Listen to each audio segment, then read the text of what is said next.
Bienvenidos a un nuevo episodio de Mentes Energéticas, el podcast del Instituto de Recursos Energéticos de Universidad Galileo, donde analizamos los temas que están transformando el sector de la energía en Guatemala y la región. Les saluda Lourdes Socarrás Mérida, directora de este instituto.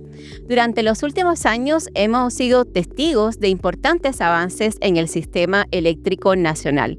Sin embargo, el crecimiento de la demanda, la incorporación de nuevas tecnologías, la diversificación de la matriz eléctrica y la necesidad de ampliar el acceso a la electricidad plantean nuevos desafíos para la infraestructura de transmisión eléctrica del país. Recientemente, durante el 6º Foro de Transporte de Energía Eléctrica organizado por la Asociación Guatemalteca de Transportistas de Electricidad, AGTE, se destacó que Guatemala requerirá una expansión significativa de su red de transmisión para acompañar el crecimiento económico, la electrificación de nuevos territorios y la transición energética que vive el país. Asimismo, procesos como la licitación de transmisión, la PET-3, han puesto sobre la mesa importantes reflexiones sobre los desafíos que enfrenta el país para desarrollar esta infraestructura que necesitará durante las próximas décadas Guatemala. La pregunta es, ¿cómo puede la innovación tecnológica ayudarnos a construir una red más eficiente, resiliente e inclusiva? Para conversar sobre este importante tema, eje central de este episodio, nos acompañan dos invitados con una amplia experiencia en el sector, pero además que ocupan posiciones claves dentro de la actividad de transmisión eléctrica del país. Contamos con la visita del ingeniero David Cabrera, presidente de la Asociación Guatemalteca de Transportistas de Electricidad, AGTE, y con el ingeniero Armando Martínez, gerente general del Instituto Nacional de Electrificación, INDE. Sean ambos invitados. Muchísimas gracias por su tiempo y disponibilidad para acompañarnos en este espacio. Gracias a ti, Lourdes, por la invitación. Mil gracias. Pues bien, vamos a entrar en materia. Empezamos con David. Durante el reciente foro, David, de transporte de energía y realmente en todos los espacios que últimamente estamos, donde se habla del sector energía, se destacó la necesidad de expandir significativamente la infraestructura de transmisión para enfrentar pues las nuevas tendencias y los nuevos retos y la nueva generación que se está desarrollando en el país.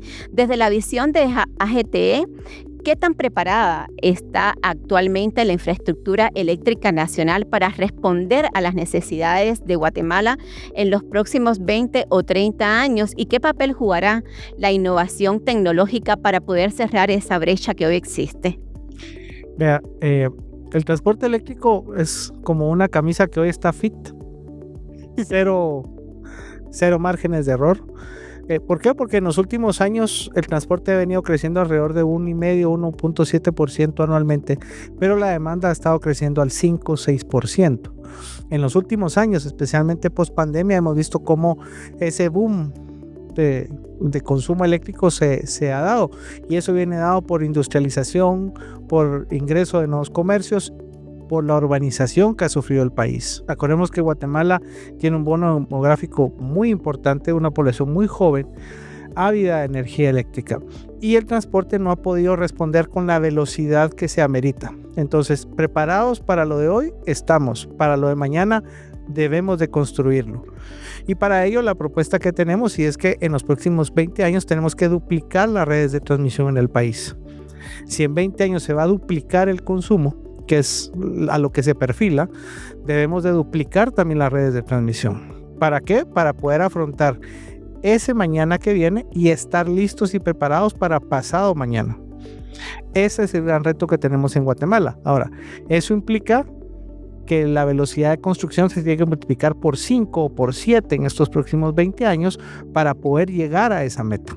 Y eso requiere del esfuerzo y el empuje de todos los actores que cohabitamos en el país: consumidores, grandes usuarios, distribuidoras, transportistas, generadores, alcaldes, diputados, comunidades, la academia. ¿Por qué? Porque también esto va a necesitar de muchas y muy buena mano de obra calificada. Esto debe venir acompañado de un avance tecnológico. La electricidad per se es una actividad que su tecnología en los últimos 100 años ha variado muy poco, pero la electrónica de potencia que ha comenzado a ingresar, las nuevas tecnologías de generación, hacen de que ciertos aspectos en las redes deban de modificarse, deben de actualizarse, y para eso necesitamos algunos ajustes o alguna normativa específica que nos permita afrontar ese mañana. Ya hemos dado los primeros pasos, ya hay ciertas autorizaciones para nuevas tecnologías, pero necesitamos seguir avanzando para poder estar listos para ese siglo que nos viene adelante. Muy bien, David. Realmente en el foro quedó claro que la transmisión de energía pues es la columna vertebral de todo el sistema de electricidad nacional y es lo que nos hace falta para poder seguir hacia adelante. Pero la innovación no solo debe fortalecer la transmisión, también debe ayudar a llevar más energía a todos los guatemaltecos. Ingeniero Martínez, cuando hablamos de innovación muchas veces pensamos en grandes centros urbanos o en sistemas altamente sofisticados. Sin embargo, para miles de familias guatemaltecas, la verdadera innovación ocurre cuando este servicio tan importante llega por primera vez a sus hogares. Desde la experiencia del INDE, ¿por qué es necesario fortalecer la infraestructura de transmisión para que este servicio tan importante llegue a más guatemaltecos? ¿Y cómo contribuye la innovación tecnológica a la infraestructura a poder acelerar todos estos procesos de electrificación rural? Es importante partir del hecho que se planteaba hace un momento por David en el sentido de comprender la transmisión como ese factor que conecta, que une la oferta con la demanda de energía. Cuando nuestro país está caracterizado porque aún falta una brecha de atender respecto a la electrificación rural y esa primera vez que la gente tiene energía, está claro que el esfuerzo de llevar esa energía a estos hogares implica un refuerzo y una adecuación de la red de transmisión para que esa conexión sea exitosa. El simple hecho solo de conectar a través de la red de distribución a esos hogares no es suficiente, sino va acompañado de un refuerzo de esa red de transmisión.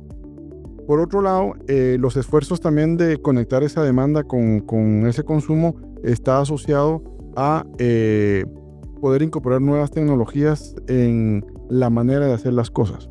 Hoy hay diferentes esquemas de generación distribuida, de implementar nuevas dinámicas de producción de energía que exigen que la flexibilidad, la adaptabilidad de las redes de transmisión incorporen toda esa electrónica de potencia para que se pueda tomar en cuenta de manera que sea un servicio que dé las características de continuidad, de calidad que esos hogares requieren, sin evidentemente desmerecer lo que ya se está atendiendo. Entonces es un reto bastante importante porque prácticamente es esos grandes centros de consumo, esas áreas urbanas que hoy ya cuentan con esa energía, tienen que seguir siendo abastecidas, pero esa red al mismo tiempo tiene que saber atender estas nuevas necesidades y estos nuevos hogares que serán atendidos a través de la electrificación rural.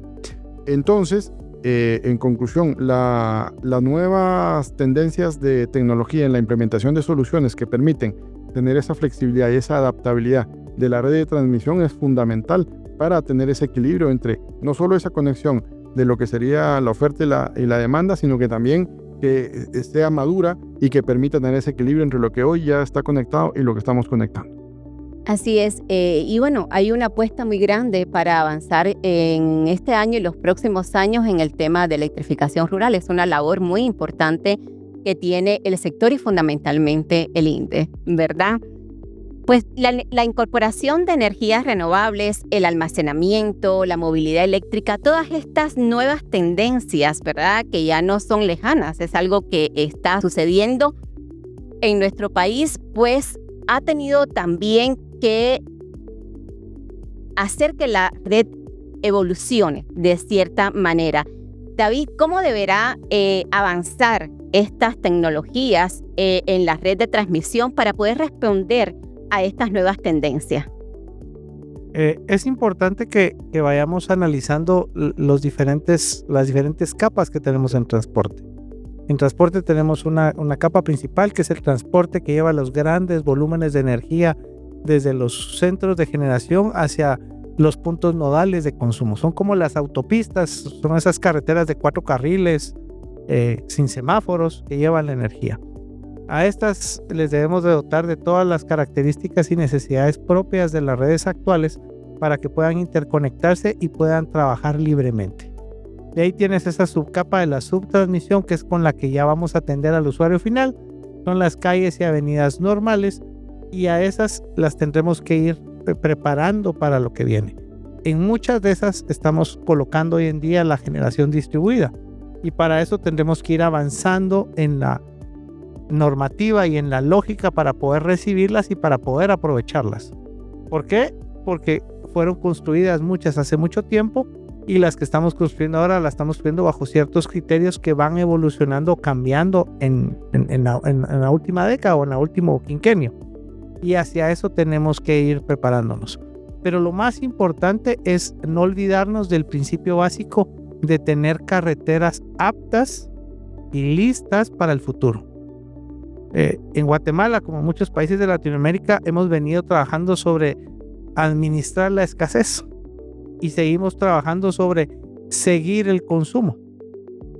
En días pasados, conversando con gente del ministerio, me agradó mucho oír por primera vez en mucho tiempo, oír a alguien decir: tenemos que adelantarnos al consumo. ¿Ya? ¿Por qué? Porque hoy venimos pensando y nos paramos y decimos: ¿qué nos hace falta hoy?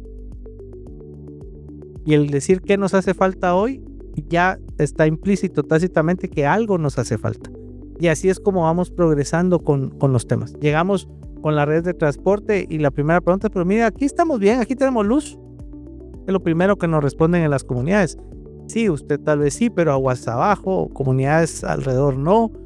Sí, tal vez tiene luz, pero lo que no se da cuenta es que el transformador que la atiende ya está casi que al límite, o las redes de transporte están al límite y necesitamos ampliarlas para que usted dentro de 6 meses, 1 año, 5 años siga diciendo: aquí hay luz y luz de calidad. Esa es la mentalidad que tenemos que ir incorporando, y eso es lo clave.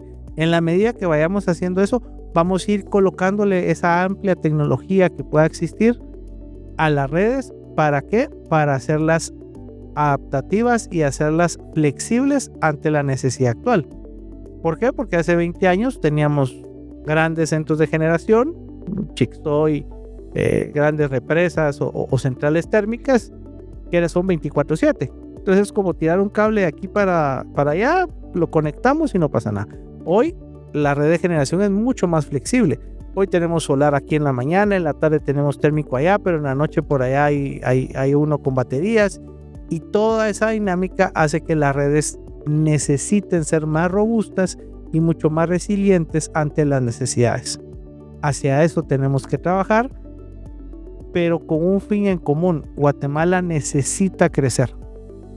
Si queremos crecer, necesitamos hacer crecer la energía eléctrica. La energía eléctrica es ese motor invisible que genera desarrollo. Y si no, de nada nos va a servir tener una economía estable, un tipo de cambio estable, un crecimiento estable. O sea, la semana pasada veía un crecimiento de las diferentes economías de Latinoamérica, y Guatemala es la única que tiene una línea ascendente hacia arriba. Las otras son como electrocardiogramas, suben, bajan, suben, bajan. Nosotros vamos ahí, y es más, vamos creciendo. La perspectiva es que rebasemos el 3.7, 3.8 en lo que habíamos crecido en los últimos años y lleguemos al 4. Pero con energía eléctrica, con un transporte robusto, ese 4 va a ser 6 o va a ser 7. Hacia eso tenemos que trabajar. Así es, David, tenemos que pasar desde una posición totalmente reactiva a ser proactivos, a antecedernos a toda esta situación, ¿verdad? Sin duda, la tecnología ofrece enormes oportunidades, pero también plantea muchos desafíos a las instituciones y a las empresas que desarrollan la transmisión, como hemos ya hablado. Ingeniero Martínez, ¿cuáles consideras que son actualmente las principales barreras para incorporar estas nuevas tecnologías en el sistema de transmisión nacional, y cómo puede Guatemala acelerar estos procesos? Yo creo que es importante partir del hecho de que somos un sistema que tiene una regulación y una estructura que permite definir las reglas de cómo participan todos los agentes en el sector. Bajo esta perspectiva, es importante actualizar también a las entidades que regulan todas las actividades que se realizan para que puedan ser tomadas en cuenta en esos reconocimientos a través de las reglas de juego que se van poniendo. Por otro lado, es imperante esa actualización, y yo creo que ahí la academia juega un papel muy importante en el sentido de que tiene que ir haciendo ese upgrade del conocimiento, de las tecnologías que están saliendo, de esa implementación que se va requiriendo, de manera que todos los agentes y todos los que tenemos de alguna manera técnicos y profesionales que están literalmente en la jugada de la ejecución de los proyectos tengan la garantía de que estamos utilizando la tecnología de vanguardia y sobre todo que la estamos haciendo bien. Justamente el hecho de que nuestro país tenga esa tendencia a nivel creciente de desarrollo implica que también tengamos un reto de que se adapte todas las acciones que hagamos a ese crecimiento, que vayan con la misma velocidad, y ahí el reto justamente es cómo compaginamos esas tecnologías existentes con la red que hoy tenemos. Pero por otro lado, no hay que olvidar también el hecho de que estamos tocando la parte neurálgica de todo el sistema.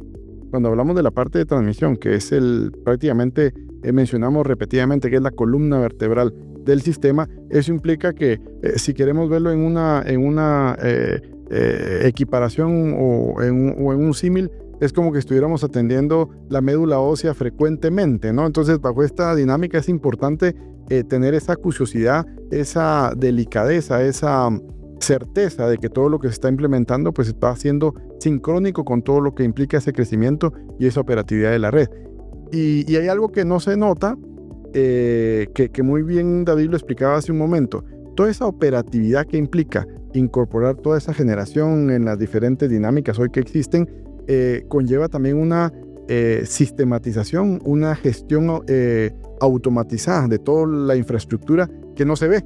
Todos nos damos cuenta que en algún momento tenemos energía eléctrica, pero no vemos atrás que hay una serie de plataformas de comunicación, de enlaces, de infraestructura de electrónica que nos ayuda a que toda esa, voy a llamarlo, lógica de gestión de la infraestructura pueda estar al día con todos estos componentes que estamos conversando. Entonces, no es solo ver ese cable, ese poste, esa torre que existe, que la podemos ver en la calle, sino que también toda esa dinámica de comunicación, de automatización, de control, y hoy más que nunca la inteligencia artificial que está de moda, que también nos ayuda de alguna manera a incorporar algunos elementos de esquemas de control en las redes, que implica que la tecnología tenga que ser el punto toral y esencial también para acompañar esa infraestructura de transmisión. Así es, Armando. Y bueno, también la PEC 5 trajo consigo un reto muy importante. Se aprobaron 26 proyectos de generación con almacenamiento de energía, con baterías. Va a ser un proceso de aprendizaje indiscutiblemente para todos los actores del sector, ¿verdad? Y también pues para los transportistas de energía, a ver cómo pues se nivelan todas esas cargas, ¿verdad? Bueno, junto con la PEC 5 también estuvo un proceso muy importante que tuvo bastantes expectativas, que fue la PEC 3. Este proceso puso en evidencia retos asociados al desarrollo de transmisión que están ahí hoy latentes. Quisiera escuchar la perspectiva de cada uno sobre este tema. ¿Cuáles son las principales lecciones aprendidas y qué cambios serán necesarios para acelerar la expansión de la red que se requiere ante todo lo que pasó en este proceso? Vamos a continuar con usted, Armando. Perfecto. Creo que lo primero que hay que comprender acá ahora con la red de transmisión es que no es un modelo estático. Todos estábamos antes acostumbrados a evaluar modelos en donde nos proyectábamos a 20, 25 años y consideramos que eso era suficiente para que los planes de hoy, atendiendo la pregunta que decía David, ¿qué necesitamos hoy? El hoy creo que tiene una dimensión temporal mucho más amplia de lo que estamos pensando. Cuando hablamos de qué tenemos hoy, es justamente incluir proyectos que sean con una planificación completamente flexible. La ejecución de los proyectos de transmisión aquí en nuestro país es bastante compleja e implica que la misma ejecución y la misma retroalimentación que haga a la planificación tiene que ser muy dinámica. En ese sentido, uno de los factores que contempla o que debe contemplar como lección la P3 es que prácticamente las premisas con las que se dio después de la adjudicación de estos 26 proyectos que llevan almacenamiento más los otros 20 y pico que para completar los 57 que fueron adjudicados, está claro de que cambió el panorama de las necesidades, ¿no? Ya los cuellos de botella seguramente o se confirman o hay nuevos dentro de la red de transmisión. se han incorporado nuevos grandes usuarios. No olvidemos, y aquí me gustaría dejar un mensaje bien importante de la combinación entre la PEC 5 y la PEC 3. La PEC 5 es un plan y una licitación que salió justamente para cubrir la demanda de los distribuidores. Pero no hay que dejar de lado que también existen el mercado no regulado, los grandes usuarios. Y también a ellos hay que atenderlos dentro de la dinámica de la necesidad de energía con la calidad que requieren. Entonces, bajo esta perspectiva, la PET entonces no solo tiene que tener la mirada en lo que sucedió en la adjudicación de PEC 5, tiene que tener la mirada de cómo está evolucionando el mercado no regulado, y eso implica tener conocimiento de cómo están desarrollando los modelos de negocio de la industria, hacia dónde se están dirigiendo los nuevos las nuevas incorporaciones de empresas que están viniendo aquí al país a poner plantas de producción, que eso es bien interesante dentro de la dinámica que está ocurriendo a través de lo que está impulsando el Ministerio de Economía con la apertura y la atracción de inversión. Entonces, todos esos, voy a llamarle condimentos, que vamos sumando, ¿no? Y agreguémosle lo que acabamos de conversar, el tema tecnológico, el tema de las nuevas dinámicas de generación, para darnos esa pauta de que la planificación tiene que ser bastante dinámica. La probabilidad de que entre una planta hoy, de acuerdo a cómo estaba planificado, que tuvo inconvenientes y va a ser no hoy, sino que va a ser dentro de 3 meses, todo eso nos pone retos para que la planificación vaya orientando a resolver todas estas vicisitudes que se van dando en la propia ejecución de los proyectos. Y no dejemos de lado que no somos exentos a todo lo que pasa en la dinámica geopolítica internacional. Recientemente acabamos de tener ahí conatos de algunos temas bélicos que pusieron en riesgo el tránsito de algunos combustibles, de materia prima. Todos esos asuntos al final tienen que verse reflejados en las condiciones de una nueva licitación. Y yo resaltaría como una gran conclusión y aprendizaje de la P3 es, creo que tenemos que aprender a distribuir los riesgos de la ejecución de los proyectos de una manera adecuada. No podemos dejarle solo al inversionista o a la entidad que quiere invertir toda la responsabilidad, pero tampoco el Estado puede asumir toda la responsabilidad. Creo que aquí es un correcto equilibrio entre la asunción de los riesgos que implican permisología, trámites, proveeduría, gestión contractual, gestión regulatoria. O sea, realmente necesita que hagamos un ejercicio de conciencia que esto es un trabajo de equipo. Todos, creo que el éxito de la siguiente PET tendrá que ser que todos estemos conscientes de que tenemos que participar en conjunto, cada quien en la porción que le corresponde, asumiendo la gestión del riesgo que le toque. Muy bien, Armando. Y David, desde el punto de vista de AGT, o sea, de los inversionistas como tal, ¿qué enseñanza dejó este proceso? Yo parto de lo que mencionaba Armando ahorita al final, y es el balance del riesgo. La P3 era una licitación que estaba bastante desbalanceada. Y entonces, cuando tú tienes una licitación con los riesgos desbalanceados, con el riesgo está más marcado hacia un lado, eso siempre va a tender a generar ciertos anticuerpos sobre la licitación, pero lo más importante, a elevar los costos, porque los riesgos al final se monetizan en dinero. Y eso hace que muchas veces cuando uno hace el estudio de preinversión diga, no, esta licitación no me conviene. ¿Por qué? Porque el precio que yo puedo ofertar para poder asumir esta obra y sus riesgos no va a ser un precio competitivo. Y a una licitación yo no entro a ver qué sucede, yo entro a ganar. ¿Qué creo que tenemos que hacer? Tenemos que hacer unas bases que primero equilibren el riesgo. El inversionista debe tener su parte de riesgo, pero el Estado debe asumir como contratante cierto nivel de riesgo. Y aquí tal vez lo más importante, más que riesgos, es generar las condiciones necesarias para que los proyectos sean viables. Creo que hay ciertas condiciones que el Estado, como Estado, puede proveer, y creo que tenemos que comenzar a pensar como país en que la electrificación del país, la electricidad del país, y así lo dice la Constitución, es algo primordial e indispensable para el país. ¿Y a qué me refiero con eso? A que debe haber una política de Estado donde no solo el ente gubernamental, sino todos los entes paralelos, municipalidades, Congreso, sociedad civil, participen y sean parte de ese motor. Que esto sea un verdadero plan de nación, donde entendamos que la energía eléctrica es desarrollo. Lo mencionaba Armando.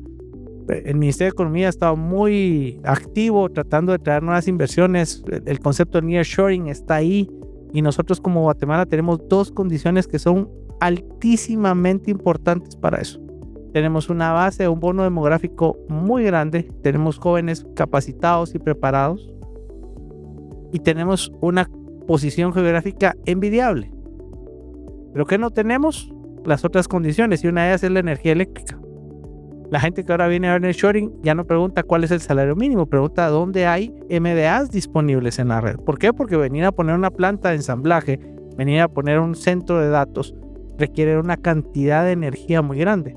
Y cuando ven que hay nodos al 80-90%, dicen, no, aquí yo voy a tener que invertir, aparte de poner la planta en energía eléctrica, me va a salir más barato irme a otro lugar donde probablemente el salario sea más elevado, probablemente no tenga esa pujanza de mano de obra, pero puedo tener estas otras condiciones. Y hacia eso debemos de trabajar. Entonces aquí hay que alinear a dónde quiero traer el nearshoring, a dónde quiero traer esas inversiones, cómo estoy en energía eléctrica, qué planes voy a desarrollar aquí. Entonces el Estado, si comienza a ver eso, va a poder hacer crecer este negocio. Los alcaldes, si yo comienzo a ver que aquí va a haber un polo de desarrollo porque van a traer una planta de ensamblaje de partes de autos o de Apple. Por ejemplo, en Vietnam hace unos años llegó Apple y metió una mega planta. ¿Por qué? Porque le hicieron unas redes de transporte. Pero eso, ¿qué es lo que va a traer? Va a traer mano de obra, va a traer desarrollo en la comunidad, porque esas grandes inversiones traen inversiones paralelas. Donde usted ve una planta nueva, comienza a ver restaurantes, comedores, ventas de motos, reparaciones de motos, ventas de electrodomésticos. ¿Por qué? Porque al tener empleo formal, el nivel económico sube, la comunidad y todo sube. Y eso al final, ¿qué significa? Una plusvalía para el municipio. Y esa plusvalía, ¿quién va a recibir los frutos? La comunidad, pero también el alcalde, porque el alcalde va a poder dirigir una comunidad más robusta y más fuerte. Y va a poder tener una mejor base económica para desarrollar esos proyectos que ameritan los municipios. Si comenzamos a ver eso de esa manera, vamos a comenzar a entender que esta mano invisible que es el transporte en la energía eléctrica es vital para esto. Y si yo soy un gran usuario, como dice Armando, la licitación, la PEC 5 es para el 60% del consumo. El otro 40% es alguien que vive mercante y comprando su energía por fuera. Pero la red eléctrica es la misma. O sea, el transporte lleva ese 60% y ese otro 40%. Pero él también debe entender que la inversión en transporte es energía más barata. ¿Por qué? Hoy en día, si vemos los niveles de transporte, las pérdidas técnicas, o sea, la energía que se pierde en los cables, de llevar la energía de donde se produce a donde se consume, es muy alta. O sea, si hacemos un bench a nivel internacional, estamos en la parte alta de ese bench. Y eso es porque las redes están escasas o ya están bastante sobrepobladas. Entonces, si hacemos más transporte, las pérdidas van a bajar y esas pérdidas las pagamos todos porque esa pérdida la paga el sistema. Y también a qué nos afrontamos hoy en día con las diferentes y diversas tecnologías que tenemos. Muchas veces a ciertas horas no podemos despachar ciertas tecnologías económicas y tenemos que despachar energías más caras porque son las que se pueden incluir en el sistema. Esto es como que tengamos una serie de chorritos, pero aquí está lleno el tubo, no me cabe, aquí está vacío, hay que llevar el agua que se conecte ahí. Pero esta vale el doble que esto. ¿Quién paga esa energía al final? ¿Ya? Entonces, yo como empresario, si quiero tener energía barata, tengo que entender que la inversión en transporte me ahorra costos. Porque la gente ve transporte como un costo. No, el transporte es una inversión que nos va a traer réditos. Cuando cada stakeholder comienza a entender que tiene una parte que ganar y se une a ese plan, vamos a poder desarrollar esto. ¿Por qué hablo todo esto en la licitación? Porque la licitación necesita equilibrar los riesgos, pero generar los mecanismos para que las obras se concluyan. Porque una licitación exitosa es aquella que pone en operación el sistema. Y de nada me sirve que las bases estén muy equilibradas en el riesgo, hagamos una partición de proyectos para que masifiquemos la licitación y tengamos 50 proyectos y adjudiquemos 45. Y va a ser así de exitosa que la PEC 5, sí, pero cuando salimos a la calle, me topo con que el primer alcalde con el que me topo, no, mire, pero aquí es esto, ¿qué son estas condiciones? Voy a sacar mi estudio de impacto ambiental y me tardo 3 años en sacar eso porque la discrecionalidad que tienen los diferentes regentes hacen que ese proceso sea lento. No voy a tener los proyectos a tiempo. Y esa es la otra parte que no viene en las bases, pero tenemos que construir. porque todo eso el inversionista lo ve, lo sabe y lo monetiza. Y entonces ahí es donde tenemos un gran trabajo que hacer como país, mandar esas señales de que estamos alineados y estamos enfocados en una cosa, en desarrollar el transporte como vehículo para la energización del país. Así es, David. Si seguimos la analogía que se utiliza para el sistema de transmisión, el sistema eléctrico nacional es la columna vertebral del desarrollo del país. Por eso es la gran responsabilidad que tiene el sector a sus espaldas, ¿verdad? O sea, está comprometido para el desarrollo de la sociedad y el bienestar de todos los guatemaltecos de las próximas décadas, ¿verdad? Y a futuro. Por eso es tan importante. Y para finalizar, ¿verdad? Ya han respondido ambos este tema, pero es importante puntualizarlo.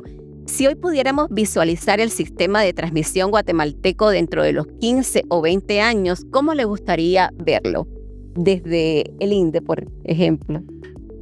Con una seguridad respecto a todos los ejes de desarrollo que hemos conversado, humano, de inversión, social, que nos permita potenciar y multiplicar el beneficio que podemos tener por esa condición de ubicación geográfica y de atracción de inversión que tenemos en el país. Así lo vería. Muy bien, Armando. David, desde tu punto de vista. A mí me gustaría ver a una Guatemala desarrollada a partir de un transporte eléctrico robusto. ¿A qué me refiero? Me gustaría ver 4 o 6 polos de desarrollo en el país donde tengamos nearshoring, donde tengamos centros de datos y podamos dar empleo a miles de jóvenes gracias a que hay un transporte que respalda esas inversiones, ¿ya? Y entonces me gustaría que ese sándwich de transporte, que yo lo visualizo así, esté bastante bien construido. Tenga la primera etapa, la etapa bonita de la hamburguesa, la que tiene el ajonjolí, todo eso, que son esas grandes redes de 400, porque tenemos que migrar al 400. Y que tengamos por lo menos los ejes transversales, el norte, sur, este, oeste del país, perfectamente funcionando. Y ahí, ¿qué tenemos? Tenemos los vegetales, que son todas esas redes de 200 que le permiten dar sabor a este tema. Una red robusta en 69 o 138 para poder atender al usuario final, porque ese usuario final, ya sea gran usuario o usuario regulado, usualmente se atiende ahí. Habrán algunos que estarán en 230, pero el 80-20 estará ahí. Pero esa carne tiene que ser jugosa y robusta, o sea, esa red tiene que tener las condiciones que probablemente tenía hace 20 años, que hoy estamos comenzando a carecer, y es de certeza, ¿ya? Y de ahí abajo, esa última capa del pan, que es importante para que no se caiga todo, y eso es ver que Guatemala pueda tener acceso universal a la energía eléctrica, que donde usted esté, usted pueda conectarse al sistema eléctrico, ¿ya? Es esa base que permite que el país se desarrolle.